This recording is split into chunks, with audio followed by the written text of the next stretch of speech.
You know what sound that is, folks. You betcha. It's another noon whistle. I'm Chris Trottier. And I'm John Anzalone, and our special guest today is Eric Larsen, 1980 grad from Elkhorn Area High School and a Hall of Fame member of Elkhorn Area High School. Welcome, Eric. Glad to be here. Yeah, we're excited to talk all things Eric, basketball, Elkhorn, whatever we need to do. So no deductions, though. No deductions or, how to. No tax talk. We're going to give you a break from tax season today for about 15 minutes. Sounds good. Well, yeah. Hey, it's great to have you. I know we talked a little bit about this beforehand, but I think you bring such a wealth of knowledge as a head basketball coach, because not only have you been a player of not only basketball, football, baseball, but you've had children in sports programs. You've been a youth coach. You've been a high-level official, refereed state champions, state games, and you've also been a coach in all sorts of different levels and kind of leading up to this. And how do you think that helps you? I think it gives you a good perspective on a lot of things. You can understand decisions you make as a coach and how that affects kids and coaches and all that stuff. That much I think is good. I do try to tell our kids all the time, like from a refereeing standpoint, just referees referee. That's what they do. Coaches take care of that. Your body language, the way you react, has negative implications during games. And that maybe not this game, but like 3 weeks later when you get the same set of officials, it's like you can't do it. They're not going to change their call because you complained. So wait, hold on. Are you telling me that an official, when a parent's screaming or a kid's getting mad, the official said, "You know what? You're right. I'm going to flip that. Let's change it." Now, there are some old Southern Lakes coaches, I think, who thought that way, but we won't name any names there. Yeah, handle. Eric, when you say that, I just flashed back instantly. Like, you've been doing that for a long time, and even as a mid-20, upper 20, 30-year-old, I remember playing in a baseball game with you, and I was yipping in my own head to myself over there, and you had turned to me and said, "Why don't you worry about what you're doing instead of what they're doing?" It is true. I mean, first of all, refereeing is really hard, and we need more referees. We need all that stuff. And, the kids always focus on one bad call, but they never talk about the one they got away with, the trip forward on the floor and all that stuff. Right. That's just stuff we talk about with the kids all the time. So control what you can control. You hear that all the time, but I think it's really true. Yeah. Again, I think the same from a parent standpoint, like parents watching the game, they focus on their kid all the time. Just kind of, and again, I'm not saying I was the perfect parent of a child playing sports. I'm not saying that at all. I get it. But in the big picture, it is what it is, and kind of enjoy it. Yeah, their athletic ability isn't a reflection of your parenting, right? No. Like, just let them do their thing. Yep.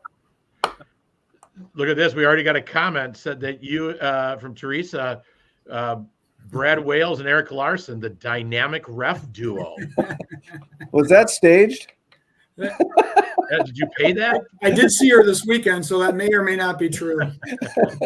Well, now you'd have to have a 3-man, because you got to have 3 versus 2. So it's actually when I kind of got out of reffing was when that was just starting. So I didn't have the pleasure of doing any 3-man crews. So, all right. So you take over a program. Obviously, you've been connected to the school, the community, the district your entire life. Coach Scatrud took it over from Coach Handel, who did a great job. Coach Scatrud had great success. So now you are inherent the program that you love so much. So talk a little bit about, your mindset, kind of your decision-making, your thoughts as you went into this season, and, what you're most excited about. So really, I think, so I took 2 years off of coaching, which was really a good thing. It does kind of refresh you and kind of puts things in perspective a little bit. I think it's a grind to coach all the time. I know, John's coached baseball. It's year round. I mean, it's not, hey, I'm just going to coach the basketball season. It's year round all the time. So again, when I looked at Elkhorn specifically, Elkhorn's always had athletes. We've got athletes. Our soccer teams do well. Football players do well. Baseball. I mean, all the different sports we have athletes all the time. So it's like, you can use those guys in basketball. And I think that's kind of been the focus of what we've done. If you take a couple, you don't always have basketball players, but you always got athletes. And if you can sprinkle in a couple basketball players with athletes, and try to get up and down the floor and play a lot of kids and create some competition, our practices are really good. I mean, we have kids that are of equal ability and they get after it in practice. And I think it makes coaching easier and it makes it funner when you can just, kind of roll the balls out there and they play. And that's what they do right now. So your kids seem to like to get out and run from the games I've seen. They do. I think they all like that. It's stuff they can do. It's not like we're running a play for a certain guy all the time. I mean, we just, go roll the ball out, go play some defense, get a steal, and let's beat guys down the court. So they like that. Well, you like Retsuki for a minute there. Yeah.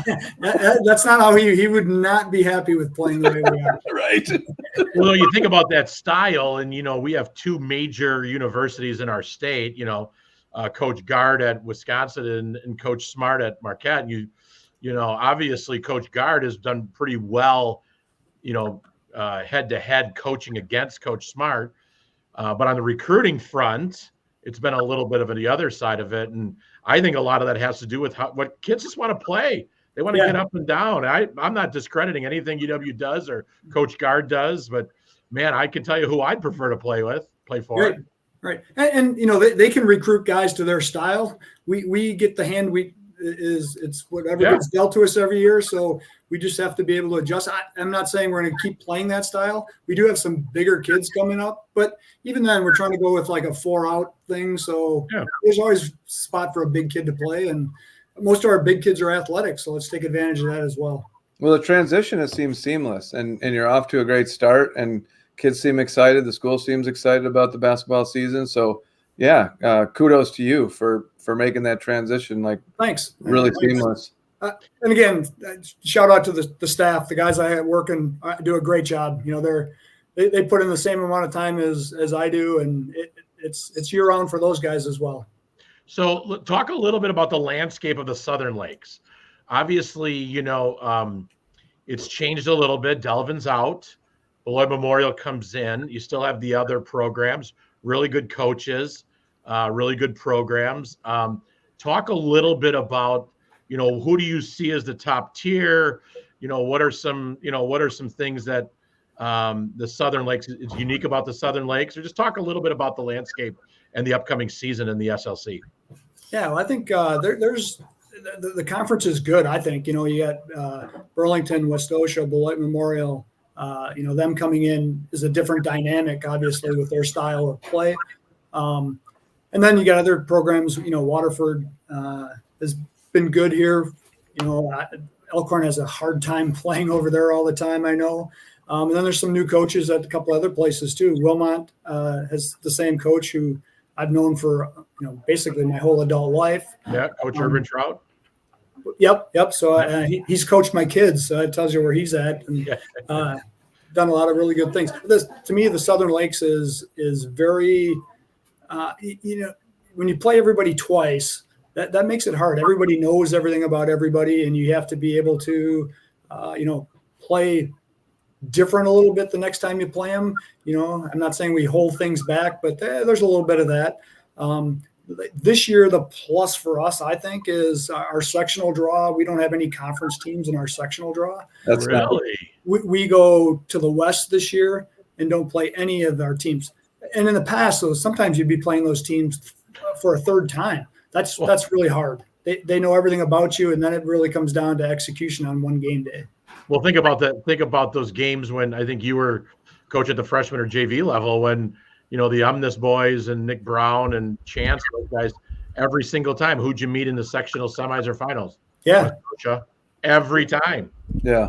I mean, there's nothing fun about that. No, and those are hard teams to beat once, let alone a twice or a third time. I mean, that's just that's hard. So this year, again, there's some really good teams in our. Pewaukee's in our sectional. So that kind of tells you where that's at. That'd be a championship, sectional championship game. I'd still like the chances, though. I still like the chances if you don't have to line up against your conference, and I think it gives your conference a chance to advance further, right, than knocking each other off. Yep. Yep, I agree. So we're kind of excited about that. And again, I think our conference is good. We've got a lot of good teams in our conference, so it makes it a challenge every night. And I think the other side to that, was I've always appreciated being in a conference as long as I have, is I always appreciate the fact that everybody's trying to, beat each other and, be successful. But when it comes time to tournament, especially if, a conference school is being successful and going and competing against non-conference opponents, everybody rallies around them. Like, when Lake Geneva was, won a state championship in football, everybody, I think everybody in the conference was as proud as they could be for, a conference school to do that, or the Burlington in volleyball, or, whomever. I just think that's what makes our conference pretty unique. I would agree. It's a good conference all the way around. So yeah. So let's talk a little bit about building the program from the ground up. We were talking before the show about the youth part of it. So, there's a strong youth program, and, thanks to the Elkhorn youth basketball and Jared and Melissa and all of them for some, Matt doing their work. But talk a little bit about, like, what are some things that you value at the youth level that that either you want to continue seeing or hope to see, or, just talk a little bit about youth sports, because it's always a hot topic anywhere. Sure. Well, we as like a staff, we talk about, just the fundamentals of our high school kids, is really important. And the youth coaches, the more they can stress all the fundamentals of stuff, not the wins and losses and, who scored what. It's just, fundamentally to be really sound, so that, when you really, ultimately, the only games that really matter in theory are the varsity level games. All the other games are just, it's a chance to show what you've learned and practiced on during the week. So, and then the other thing is, and I've said this multiple times to the youth program, we just don't want to lose anybody because of something not basketball related, like parents being upset with a coach or other parents, and the idea that someone's getting more playing time as a fifth grader than their kid. And, that ideally, if we can just, keep those kids all moving along, progressing, working on fundamentals, getting better. And by the time they get to be, high school level kids, I say this to high school level kids all the time. We have a lot of kids who like basketball. Ultimately, we want kids who love basketball, because there's a difference. Those kids are in the gym all the time. You don't got to tell them they need to work out. They don't have to tell them about practice. In the summer, they're working on their game because they love their game. And I think that starts to show when you're a freshman or a sophomore. Do you really love what you're doing, or do you just like it? And again, there's nothing wrong with just liking it. I think that's good. Let's get to a point where you can kind of make that decision on what you want to do. I think ultimately kids will make that decision, and we just go from there. But it's not about wins and losses in 7th grade, 6th grade, 5th grade. It's just wins and losses are a result of your preparation and what you've done, right? Right. They just happen. Yep. But I think a lot of times that's what you hear. Hey, our record is this. It's like, whatever. I don't care about records. Right. Yeah. But you're right. And those kids that develop late, like they all develop at different times, and you don't want to lose the boy that, maybe he loves it, but he's not very good. And he ends up putting in a lot of time and getting really good, but decided he didn't want to play because he had a bad experience. Yep. Yeah. That's what we have to avoid. Or it's the other end where you got the best player in 5th grade ends up being the 15th player, at high school, because, they were 5'10" and shaving in 5th grade. And we had a guy like that on my high school team, and, it just changes. I mean, kids evolve, kids get better, and don't rule out anybody. Keep them all in. We always say, look at mom and dad. That gives you a pretty indication of where kids are going. Well, we were talking about that on the show. Like, when you see some of those kids who just haven't caught up with their body, and their parents are walking in and both of them are above 6'2", you better make sure that kid ends up being pretty good. Yep. Take a look at the kid that I think you said it, Chris, looks like the baby fawn trying to stand up. They might be 6'8". Yep. I would argue like Isaiah Lomax has that potential. He's really kind of figuring things out here. Yeah. I look for really big things next year from Isaiah. Not that he won't this year, but it's kind of the same thing. It's just they've kept him interested. He's kept liking basketball and working on things, and he's getting better and better here every day. Well, and there are stories out there. there are stories out there where a kid all of a sudden shoots up their junior or senior year 6 inches. Yep. Yeah. Don't write them off. No, definitely not. No. And there's nothing like the high school sports experience, I think. Yeah. Yep. So, all right. So time goes by quick here on the noon whistle because everybody's engaged, and we got a lot of, we had a nice like from Jim Breidenbach who chimed in on Facebook, and we got plenty of people watching. If there's anybody who wants to pose a question or comment to Coach Larsen, do it in the next 2 minutes before we sign off. Make it positive. Please. Yeah. Well, yeah. So, but let's go around. We always like to, we're going to mix it up a little bit. So we're going to go around the room. I'm going to start with Coach Larsen. We usually do shout outs and thank yous, but we're going to keep it, we're going to change it up a little bit. Name your favorite coach of all time. All right. That could be somebody you had, right? Yep. And share why, and then we'll go right around the room.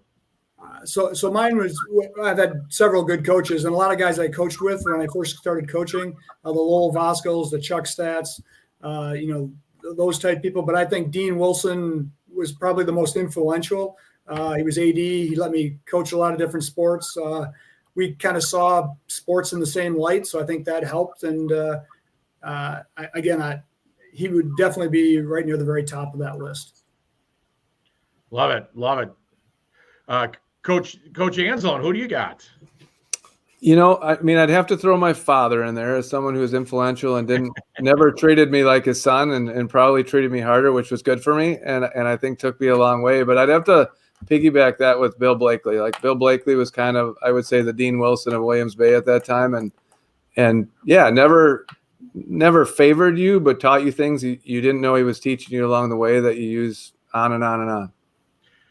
Well, I had success as a high school student athlete, and I played for 2 Hall of Fame coaches, Tom Regal in basketball and Joe O'Neill in baseball. And I'm going to go with Coach Mick Ristow, who was our JV baseball and basketball coach, who always found a way to find a little something in you that you didn't think you had in you, and pushed you a little bit outside your comfort level, and wasn't always delivered perfectly and like we all want it, but it was honest as up front. And to this day, he still sends me little notes and cards, and for that, it's Coach Ristow. So, hey, Chris, can we extend this 1 minute? You just made me think of something. I think this is kind of fun. Can I throw something in? Yeah. You give me permission? All right. It's your show. I'm just a guest. All right. So think of 3 people who were influential in your life or guided you. And obviously, one of them is going to be a coach, probably with all of us. Think of 2 more. All right. So is one a family member? I would have to say yes. Me too. Would another one be a teacher? Yes. Yeah.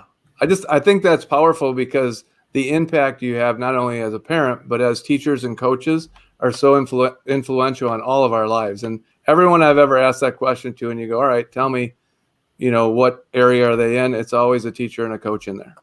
Yep. I would agree. Definitely agree. It's important what we do.